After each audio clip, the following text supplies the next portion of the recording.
നമസ്കാരം. ഇസ്രായേലിനെതിരെ ഇറാൻ തിരിച്ചടിക്കുന്ന വാർത്തകളാണ് ഇന്നത്തെ പത്രങ്ങളുടെ പ്രധാന വാർത്ത. ശരിക്കും ഇസ്രായേലും ഇറാനും തമ്മിലുള്ള സംഘർഷം മൂർച്ഛിച്ചു തുടങ്ങിയിട്ട് കാലം കുറേയായി. 2023 ഡിസംബറിൽ ഇസ്രായേൽ ഡമാസ്കസിൽ ഒരു ആക്രമണം നടത്തിയിരുന്നു. അന്നത്തെ എയർ സ്ട്രൈക്കിൽ കൊല്ലപ്പെട്ടത് ഇറാൻ റവല്യൂഷണറി ഗാർഡിന്റെ സീനിയർ ജനറലായ സെയ്ദ് റാസ്വി മൗസവിയാണ്. സെയ്ദ് റാസ്വി മൗസവിയുടെ ആ കൊലപാതകം കണ്ടില്ലെന്ന് വെക്കാൻ ഇറാൻ ആകുമായിരുന്നില്ല. ഇറാൻ അതിശക്തമായി തിരിച്ചടിച്ചു. ഇറാഖിലെ ഖുദിസ്ഥാൻ മേഖലയിലെ എർബിൽ എന്ന സ്ഥലത്ത് മൊസാദിനൊരു കേന്ദ്രമുണ്ട്. ആ കേന്ദ്രത്തിലേക്കാണ് മിസൈലുകളും റോക്കറ്റുകളുമായി ഇറാൻ ഒരു ആക്രമണം നടത്തിയത്. അത് തികച്ചും ഒരു സൂചന ആക്രമണം മാത്രമായിരുന്നു. വേണ്ടി വന്നാൽ ഞങ്ങൾ തിരിച്ചടിക്കുമെന്ന് ഇസ്രയേലിനെ ഇറാൻ ബോധ്യപ്പെടുത്തിയ ഒരു ആക്രമണം. ഈ ആക്രമണം കഴിഞ്ഞ് ഏതാനും മാസങ്ങൾ കഴിഞ്ഞതും 2024 ഏപ്രിൽ 1 ഇസ്രയേൽ സിറിയൻ തലസ്ഥാനമായ ഡമാസ്കസിലെ ഇറാൻ എംബസി ആക്രമിച്ചു. അന്ന് അനവധി ആളുകളാണ് കൊല്ലപ്പെട്ടത്. അന്ന് കൊല്ലപ്പെട്ടവരിൽ പ്രധാനി ഇറാൻ സൈന്യത്തിന്റെ പരമോന്നത നേതാക്കളിൽ ഒരാളായ ബ്രിഗേഡിയർ ജനറൽ മുഹമ്മദ് റസ സഹീദിയാണ്. സഹീദി മാത്രമല്ല അന്ന് കൊല്ലപ്പെട്ടത്, അദ്ദേഹത്തോടൊപ്പം ഉണ്ടായിരുന്ന അനവധി സൈനിക ഉദ്യോഗസ്ഥർ ആ എംബസി ആക്രമണത്തിൽ കൊല്ലപ്പെട്ടിരുന്നു. ആ ആക്രമണവും സഹീദിയുടെ മരണവും ശരിക്കും ഇറാന്റെ പരമാധികാരത്തിന്മേലുള്ള ഒരു കടന്നുകയറ്റമായിട്ടാണ് ഇറാൻ വിലയിരുത്തിയത്. സ്വാഭാവികമായിട്ടും ഇറാൻ തിരിച്ചടിച്ചു. ഇറാനിൽ നിന്ന് അനവധി രാജ്യങ്ങളുടെ മുകളിലൂടെ ഇസ്രയേലിലേക്ക് മിസൈലുകളും മറ്റ് പ്രൊജക്ടൈലുകളും വർഷിച്ചുകൊണ്ടായിരുന്നു ഇറാന്റെ തിരിച്ചടി. ആ ആക്രമണം നടക്കുന്നത് ഏപ്രിൽ 13-നും 14-നുമാണ്. 170 ഡ്രോണുകളും 30 ക്രൂസ് മിസൈലുകളും 120 ബാലിസ്റ്റിക് മിസൈലുകളുമാണ് അന്ന് ഇറാൻ ഇസ്രയേലിലേക്ക് തൊടുത്തത്. അവയൊക്കെയും ഇസ്രയേൽ അതിർത്തിക്കുള്ളിലേക്ക് കടക്കുമ്പോൾ ഇസ്രയേലിന്റെ ആ അയൺ ഡോം സംവിധാനത്തിന്റെ പ്രതിരോധത്തിൽ തട്ടി തകർന്നിരുന്നുവെങ്കിലും ഇസ്രയേലിനെ ആക്രമിക്കാൻ തങ്ങൾ ഒരു മടിയും കാണിക്കില്ല എന്ന് ഇസ്രയേലിനെ അറിയിക്കാൻ കൂടി ഇറാൻ ആ അവസരത്തെ വിനിയോഗിക്കുകയായിരുന്നു. ശരിക്കും ഏപ്രിൽ 13-ലെയും 14-ലെയും ഇറാന്റെ ആ ആക്രമണം നടക്കുന്ന സമയത്ത് ടെലവീവിലും ജെറുസലേമിലും എന്ന് വേണ്ട ഒട്ടുമുക്കാൽ മേഖലകളിലുമുള്ള ആളുകൾ മുഴുവൻ ബങ്കറുകളിലും അതുപോലെ സുരക്ഷാ സ്ഥലങ്ങളിലുമായിരുന്നു. ഒരു സുരക്ഷാ ഹോൺ ശബ്ദം ഇസ്രയേൽ എമ്പാടും മുഴങ്ങിയായിരുന്നു. വളരെ കാലങ്ങൾക്ക് ശേഷമാണ് ആ ശൈലിയിലുള്ള ഒരു സജീവമായ ആക്രമണത്തിന് ടെലവീവ് വേദിയാകുന്നത്. നേരത്തെ ഗാസയിൽ നിന്ന് ഹമാസ് തൊടുത്തുവിട്ട മിസൈലുകൾ പലതും ടെലവീവിനെ ലക്ഷ്യമാക്കി വന്നിരുന്നെങ്കിലും അവിടെ എത്തുന്നതിന് മുമ്പേ അയൺ ഡോം അതിനെ തകർത്തിരുന്നു. ഇത് നോർത്തേൺ മേഖല വഴിയാണ് വരുന്നത്. അതുകൊണ്ട് തന്നെ ടെലവീവിന് സമീപം എത്തുമ്പോഴാണ് പലതും തകർക്കപ്പെട്ടത്. ശരിക്കും ഇസ്രയേലിനകത്ത് മിസൈലുകൾ വീഴ്ത്താനുള്ള ഒരു ശേഷി തങ്ങൾക്കുണ്ടെന്ന് ഇസ്രയേലിനെ ബോധ്യപ്പെടുത്താൻ ആ ആക്രമണത്തിലൂടെ ഇറാന് കഴിഞ്ഞിരുന്നു. അവരുടെ ഓഫീസേഴ്സിനെ ഇസ്രയേൽ ടാർഗറ്റ് ചെയ്താൽ വേണ്ടി വന്നാൽ ജെറുസലേമും ടെലവീവും തങ്ങൾ ആക്രമിക്കുമെന്ന് ഇറാൻ ഇസ്രയേലിനെ ബോധ്യപ്പെടുത്താൻ കൂടിയാണ് ആ മിസൈൽ ആക്രമണം സംഘടിപ്പിച്ചത്. ഇസ്രയേലിനെ ഒന്ന് ഭയപ്പെടുത്തുക എന്നുള്ള ലക്ഷ്യം ഏപ്രിൽ 13-ലെയും 14-ലെയും ആ ഇറാൻ അറ്റാക്കിന് ഉണ്ടായിരുന്നു. ഇസ്രയേൽ ഭയപ്പെട്ട് കാണും എന്നുള്ള ഒരു വിശ്വാസം ഇറാന് ഉണ്ടാവുകയും ചെയ്തു. പക്ഷേ സംഭവിച്ചത് തികച്ചും അമ്പരപ്പിക്കുന്ന ഒരു കാര്യമാണ്. 2024 മെയ് മാസത്തിൽ ഇസ്രയേലുമായി എപ്പോഴും കട്ടക്കട്ടയ്ക്ക് നിൽക്കുന്ന ഇറാന്റെ മത നേതൃത്വത്തോടൊപ്പം ഒന്നിച്ചു നിന്ന് പോരാടുന്ന ഇറാൻ പ്രസിഡന്റ് ഇബ്രാഹിം റൈസി ഒരു ഹെലികോപ്റ്റർ അപകടത്തിൽ കൊല്ലപ്പെട്ടു. ഹെലികോപ്റ്റർ തകർന്നു വീഴുന്നതിന്റെ ഫലമായിട്ട് ഇറാൻ പ്രസിഡന്റും അദ്ദേഹത്തോടൊപ്പമുള്ള ആളുകളെ കൊല്ലപ്പെട്ട വാർത്ത ശരിക്കും ഞെട്ടലോട് കൂടിയാണ് ലോകം കേട്ടത്.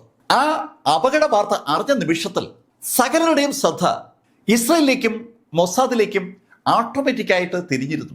അന്ന് സകല വാർത്താ ഏജൻസികളും മൊസാദ് ആയിരിക്കും ഇറാൻ പ്രസിഡന്റിനെ വധിച്ചെന്നുള്ള ശൈലിയിൽ വാർത്തകൾ റിലീസ് ചെയ്തിരുന്നു.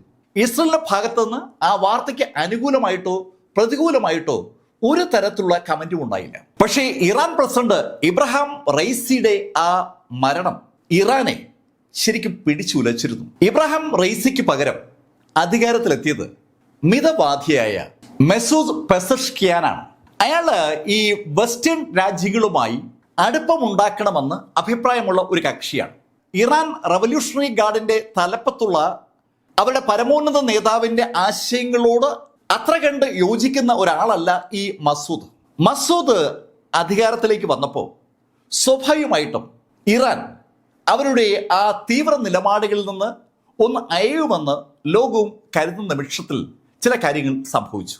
2024 ജൂലൈ 30 ബെയ്റൂട്ടിൽ ഹിസ്ബുള്ളയുടെ സമുന്നത നേതാക്കളിൽ ഒരാളായ ഫാദർ ഷൂക്കറിനെ ഇസ്രയേൽ ഒരു എയർ സ്ട്രൈക്കിലൂടെ വധിച്ചു.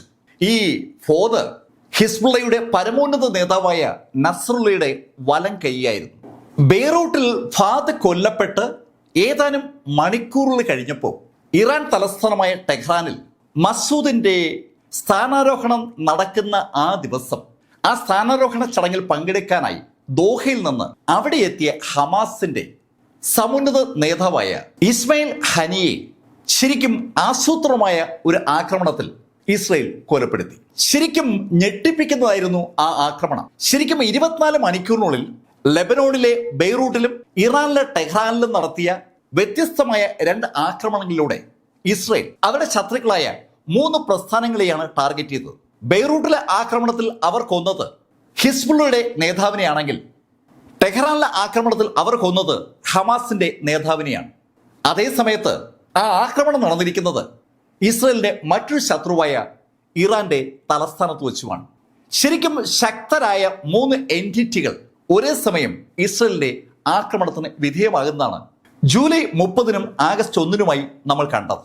ഇറാനും ഹിസ്ബുള്ളയ്ക്കും അതുപോലെ ഹമാസിനും ഇസ്രയേലിനെതിരെ തിരിച്ചടി കൊടുക്കണമെന്ന് ആഗ്രഹം തോന്നുന്ന ആക്ഷൻസ് ആണ് ഇസ്രയേലിന്റെ ഭാഗത്തുനിന്നുണ്ടായത്. പക്ഷേ ആ സമയത്ത് ഇറാൻ ഒന്ന് പിറകോട്ട് വലിഞ്ഞു. അതിന്റെ കാരണം ഹമാസും ഇസ്രയേലും തമ്മിൽ ഗാസയിൽ നടക്കുന്ന ആ യുദ്ധം ഒരു ഒത്തുതീർപ്പിലേക്ക് നീങ്ങുന്നുള്ള വാർത്തകൾ പതുക്കെ പ്രചരിച്ചതാണ്. ഗാസയ്ക്കകത്ത് ഇസ്രയേൽ നടത്തിക്കൊണ്ടിരിക്കുന്ന ആ കരയാക്രമണവും അതുപോലെ വ്യോമ ആക്രമണവും ഏതാണ്ട് അവസാനിപ്പിക്കാൻ ഇസ്രയേലിനെ നിർബന്ധിച്ചുകൊണ്ടിരിക്കുകയാണ് ലോകം മുഴുവൻ. ഇസ്രയേൽ ലോകത്തിന്റെ ആവശ്യത്തോട് വഴങ്ങാൻ സാധ്യത ഉള്ളതുകൊണ്ട് ഇസ്രയേലിനെതിരെ ആ സമയത്ത് ഒരു ആക്രമണം വേണ്ട എന്ന് ഇറാൻ തീരുമാനിച്ചെങ്കിലും ഹിസ്ബുള്ള അങ്ങനെ വിട്ടുകൊടുക്കാൻ തയ്യാറായിരുന്നില്ല. ഹിസ്ബുള്ള ലെബനോനകത്ത് നിന്ന് ഇസ്രയേലിലേക്ക് 300-ലധികം പ്രൊജക്ടൈലുകളാണ് ആ സമയത്ത് വിക്ഷേപിച്ചത്. ബെയ്റൂട്ടിലുണ്ടായിരുന്ന അവരുടെ ഏറ്റവും പ്രധാനപ്പെട്ട ഒരു നേതാവിനെയാണ് ഇസ്രയേൽ വധിച്ചത്. അതുകൊണ്ട് തന്നെ ആ കാര്യം അങ്ങനെ വെറുതെ വിടാൻ ഹിസ്ബുള്ളയ്ക്ക് പറ്റുമായിരുന്നില്ല. 300-ലധികം പ്രൊജക്ടൈലുകൾ ലെബനോൺ ഭാഗത്തുള്ള ഹിസ്ബുള്ളയുടെ വിവിധ കേന്ദ്രങ്ങളിൽ നിന്ന് ഇസ്രയേലിലേക്ക് പാഞ്ഞു ചെന്നെങ്കിലും അതൊന്നും ഇസ്രയേലിനെ ബാധിച്ചില്ല. ഇസ്രയേലിന്റെ ആ അയൺ ഡോം സംവിധാനവും മറ്റ് പ്രതിരോധ സംവിധാനങ്ങളും ആ മിസൈലുകളെയും ഡ്രോണുകളെയും ക്രൂസ് മിസൈലുകളെയും അതുപോലെ റോക്കറ്റുകളെയും അതിർത്തിയിൽ വെച്ച് തന്നെ തകർത്തിരുന്നു.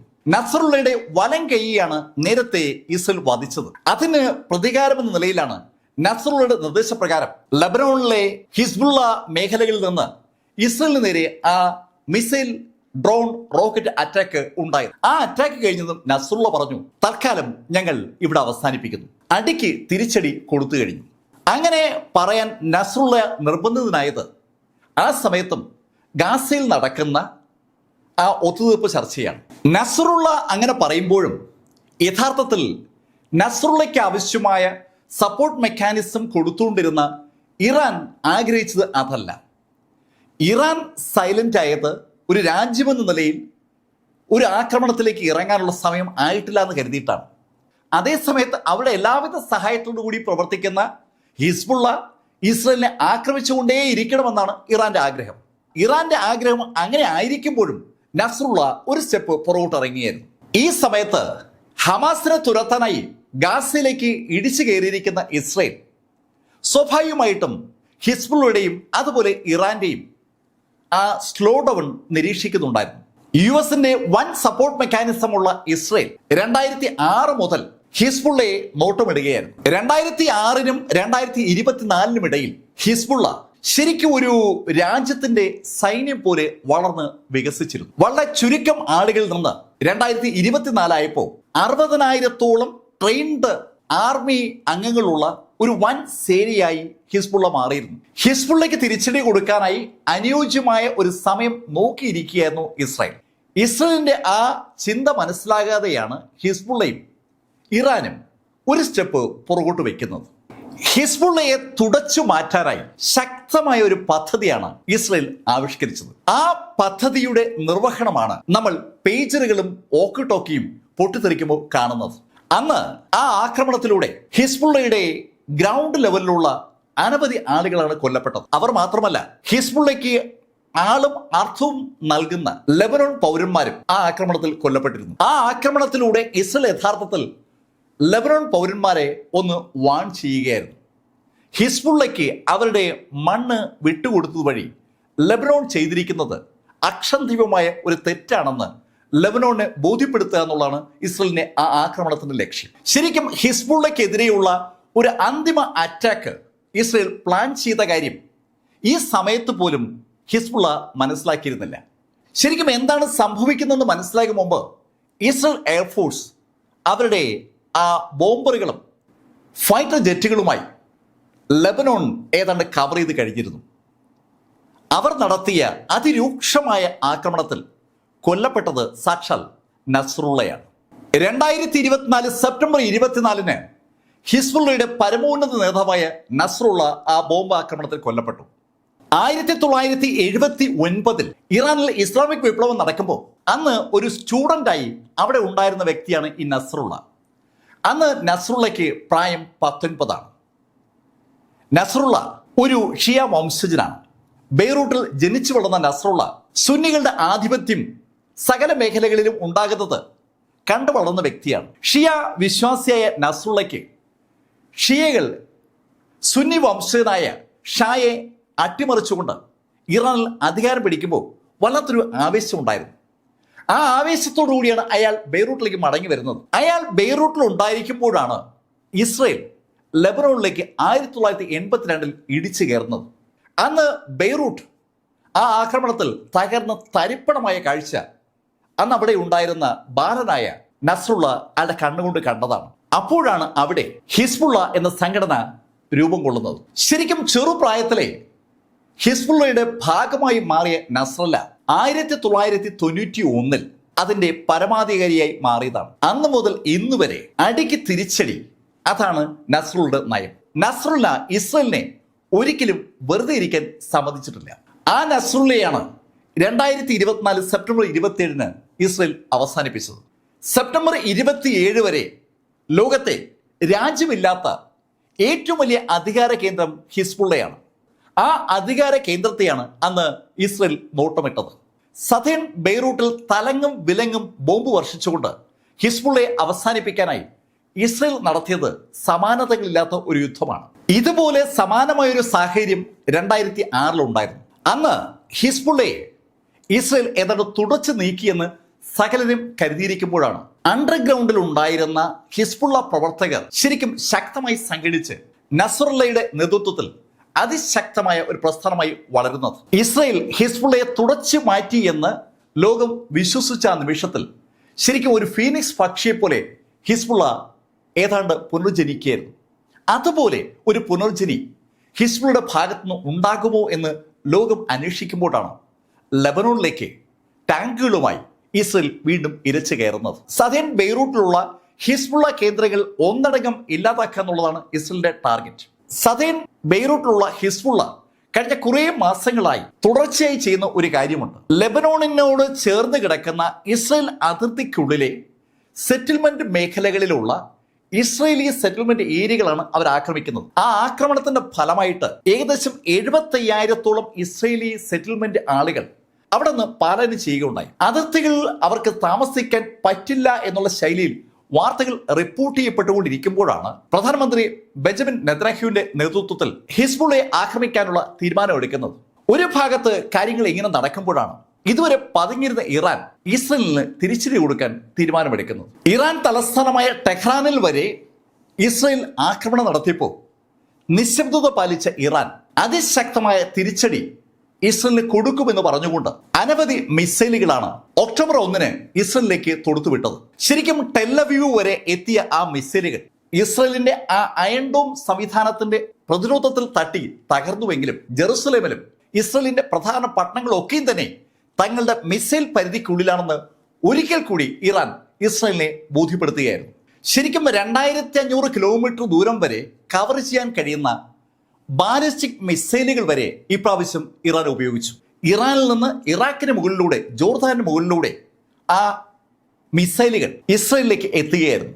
ആ മിസൈലുകൾ ബ്രേക്ക് ചെയ്യാൻ ഇസ്രയേലിന്റെ അയൺ ഡോം സംവിധാനത്തിന് പറ്റി എന്ന് പറഞ്ഞാലും തുരുതുര മിസൈലുകൾ അവിടേക്ക് പാഞ്ഞു വന്നാൽ ആ മിസൈലുകൾ ടെലവീവിലും സൈനിക കേന്ദ്രങ്ങളിലും വിമാനത്താവളങ്ങളിലും നഷ്ടം വിതയ്ക്കാൻ കപ്പാസിറ്റി ഉള്ളവയാണ്. ശരിക്കും ന്യൂക്ലിയർ പോർമുന ഘടിപ്പിച്ചാണ് ആ മിസൈലുകൾ ഇസ്രയേലിലേക്ക് എത്തുന്നതെങ്കിൽ ഇസ്രയേൽ ശരിക്കും പെടും. ടെലവീവിനും സമീപ പ്രദേശങ്ങളിലും ഒക്കെയും ആ സൈറൺ മുഴകിക്കൊണ്ടിരിക്കുകയാണ്. ആളുകൾ സുരക്ഷിത സ്ഥലങ്ങളിലേക്ക് പിന്മാറിയിരിക്കുകയാണ്. ബങ്കറുകളിലേക്ക് പിൻവാങ്ങാനുള്ള നിർദ്ദേശം ആളുകൾക്ക് കൊടുത്ത ഇസ്രയേൽ ഇപ്പോൾ ആ നിർദ്ദേശം പിൻവലിച്ചിരിക്കുകയാണ്. ഇറാന്റെ ആക്രമണത്തെ ഭയക്കേണ്ടതില്ല എന്നൊരു മെസ്സേജ് അവർ അവരുടെ ആളുകളിലേക്ക് കൊടുക്കുകയാണ്. ഇസ്രയേലിന്റെ ജോഗ്രഫിക് ഏരിയക്കുള്ളിൽ മിസൈൽ വർഷിക്കാൻ ശ്രമിച്ച ഇറാന് കനത്ത തിരിച്ചടി കൊടുക്കുമെന്നാണ് ഇസ്രയേൽ പ്രധാനമന്ത്രി ബെഞ്ചമിൻ നെതന്യാഹു പറയുന്നത്. എന്നാൽ ഇതേ സമയത്ത് ഇറാന്റെ ഔദ്യോഗിക വാർത്താ ഏജൻസി സൂചിപ്പിക്കുന്നത് അവരുടെ ആക്രമണം 90% വിജയിച്ചു എന്നാണ്. അതേസമയത്ത് അതിന് മറുപടിയായി ഇസ്രയേലിന്റെ റിയർ അഡ്മിറൽ ഡാനിയൽ പറഞ്ഞത് മറ്റൊരു വാചകമാണ്: ഞങ്ങൾക്കും തന്ത്രങ്ങളുണ്ട്, ഞങ്ങൾ അത് കൃത്യസ്ഥലത്ത് കൃത്യസമയത്ത് ഉപയോഗിച്ചിരിക്കും. ഒരു അടിയും തിരിച്ചടിയും നമുക്ക് പ്രതീക്ഷിക്കാമെന്നാണ് ഇറാന്റെയും അതുപോലെ ഇസ്രയേലിന്റെയും സമുന്നത നേതാക്കളുടെ വാക്കുകൾ അവലോകനം നടത്തുമ്പോൾ നമുക്ക് മനസ്സിലാകുന്നത്. ഇറാന് നേരെ ഇസ്രയേലിന്റെ അതിശക്തമായ ഒരു ആക്രമണം ഏത് നിമിഷത്തിൽ വേണമെങ്കിലും ഉണ്ടാകാമെന്ന് പറയുമ്പോൾ അതിനകത്ത് ഒരു പ്രശ്നമുണ്ട്. ഇറാന് നേരെ അതിശക്തമായ ഒരു ആക്രമണം ഇസ്രയേൽ നടത്തിയാൽ അത് ഉറപ്പായും മധ്യേഷ്യയിൽ ഒരു വൻ യുദ്ധത്തിന് തിരികൊളുത്തും. ഇസ്രയേലിന് ചുറ്റുമുള്ള അറബി രാജ്യങ്ങളൊക്കെ ഭരിക്കുന്നത് മിക്കവാറും സുന്നി മതവിശ്വാസത്തിൽ മുറുകെ പിടിച്ചിരിക്കുന്ന ആളുകളാണ്. അതുകൊണ്ട് തന്നെ ആ രാജ്യങ്ങൾ ഷിയ മതവിശ്വാസികളായ ഇറാന് സപ്പോർട്ട് ചെയ്യാനോ അവരെ അനുകൂലിക്കാനോ സാധ്യതയില്ല. പക്ഷെ ആ യുദ്ധം വിശാലമായി മാറിയാൽ സുന്നി ഷിയ ഡിഫറൻസ് മാറി ഒരു യൂണിറ്റി ഉണ്ടാകാനുള്ള സാധ്യതയുണ്ട്. ഇറാനെ സംബന്ധിച്ചിടത്തോളം അവരുടെ നട്ടെല്ലെന്ന് പറയുന്നത് ഹിസ്ബുള്ളയാണ്. ഹിസ്ബുള്ളയുടെ പരമോന്നത നേതാവായിരുന്ന നസ്രുല്ല ശരിക്കും അവരുടെ ആഗ്രഹത്തിനനുസരിച്ച് ഇസ്രയേലിനെ ആക്രമിച്ചുകൊണ്ടേയിരിക്കുകയായിരുന്നു കഴിഞ്ഞ 30 കൊല്ലവും. ആ നസ്രുല്ലയാണ് പെട്ടെന്ന് ഇല്ലാതായിരിക്കുന്നത്. ഇസ്രയേലിന് ആവശ്യമായി തിരിച്ചടി കൊടുക്കാൻ ഇറാനെ സംബന്ധിച്ചിടത്തോളം ജോഗ്രഫി ഒരു വിഷയമാണ്. ഇറാന് തൊട്ട് ചേർന്ന് ഇറാഖുണ്ട്, ഇറാഖിൽ ചേർന്ന് ജോർദാനുണ്ട്. ജോർദാനും കഴിയുമ്പോഴാണ് ഇസ്രയേൽ ഉള്ളത്. ഈ 2 രാജ്യങ്ങളും കവർ ചെയ്ത് ഇസ്രയേലിനെ ആക്രമിക്കാനുള്ള കപ്പാസിറ്റി സത്യത്തിൽ ഇറാൻ ഇല്ല എന്നതാണ് സത്യം. ഇസ്രയേലിനെ ആക്രമിക്കാനായി അവർ ആളും അർത്ഥവും നൽകി ഒരുക്കി നിർത്തിയത് ഇസ്രയേലിൽ ചേർന്ന് കിടക്കുന്ന ലെബനോണിലും അതുപോലെ സിറിയയിലുമുള്ള ഹിസ്ബുള്ളയാണ്. കഴിഞ്ഞ കുറേ വർഷങ്ങളായി ഒരുപാട് പണം, ഒരുപാട് ട്രെയിനിങ്, ഒരുപാട് ആയുധങ്ങൾ ഇതൊക്കെ ഹിസ്ബുള്ളയ്ക്ക് വേണ്ടി ഇറാൻ കൊടുത്തുകൊണ്ടിരുന്നത് എപ്പോഴും ഇസ്രയേലിനെ വരച്ച വരയിൽ നിർത്താൻ വേണ്ടിയാണ്. ഹിസ്ബുള്ളയെ മുന്നിൽ നിർത്തി ഇറാൻ പുറകിൽ നിന്ന് കളിക്കുകയായിരുന്നു. ഇപ്പോൾ ഹിസ്ബുള്ള ഏതാണ്ട് തകർന്നടിഞ്ഞോടുകൂടി ഇറാന് മുന്നിലേക്ക് വരേണ്ട ഒരു സാഹചര്യമാണ്. അങ്ങനെ മുന്നിലേക്ക് വന്നാൽ ഇറാന് ഇസ്രയേലിനോട് പിടിച്ചു നിൽക്കാൻ പറ്റുമോ എന്നതാണ് കാതലായ ചോദ്യം. എല്ലാ കാലഘട്ടത്തിലും ഇസ്രയേലിന് സപ്പോർട്ട് കൊടുക്കാനായി അമേരിക്കയും അതുപോലെ ബ്രിട്ടനും ഉണ്ടാകും. ഇറാന് ആ ശൈലിയിലുള്ള ഒരു സപ്പോർട്ട് മെക്കാനിസം എവിടെ നിന്നും കിട്ടാനുള്ള ഒരു സാധ്യതയുമില്ല. ഇറാന് സപ്പോർട്ട് കൊടുക്കാൻ സാധ്യത ഉണ്ടായിരുന്നത് തുർക്കിയാണ്. പക്ഷെ തുർക്കിയിലുള്ള കുർദിസ്ഥാൻ വംശജരുമായി ഇറാന് ഉള്ള ബന്ധം തുർക്കിക്ക് അത്ര ഇഷ്ടമുള്ള കാര്യമല്ല. പിന്നീട് റഷ്യയാണ് സപ്പോർട്ട് ചെയ്യേണ്ടത്. റഷ്യ സ്വയം സംരക്ഷിക്കാൻ തന്നെ ബുദ്ധിമുട്ടുന്ന ഒരു സാഹചര്യമാണ്. ഇറാന് സപ്പോർട്ട് കൊടുക്കാൻ പറ്റുന്ന രാജ്യങ്ങളുടെ എണ്ണം വളരെ കുറവാണെന്നാണ് അത് സൂചിപ്പിക്കുന്നത്.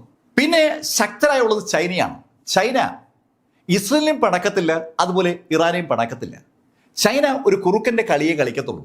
ഒരു കാരണവശാലും ഡയറക്റ്റായിട്ട് ചൈന ഇതിൽ കയറി ഇടപെടത്തുമില്ല.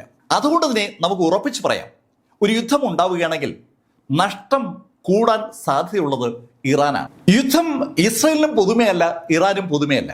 ഇറാനും ഇറാഖുമായിട്ട് ഏകദേശം ഒരു 10 പതിറ്റാണ്ട് നീണ്ടുന്ന യുദ്ധമുണ്ട്.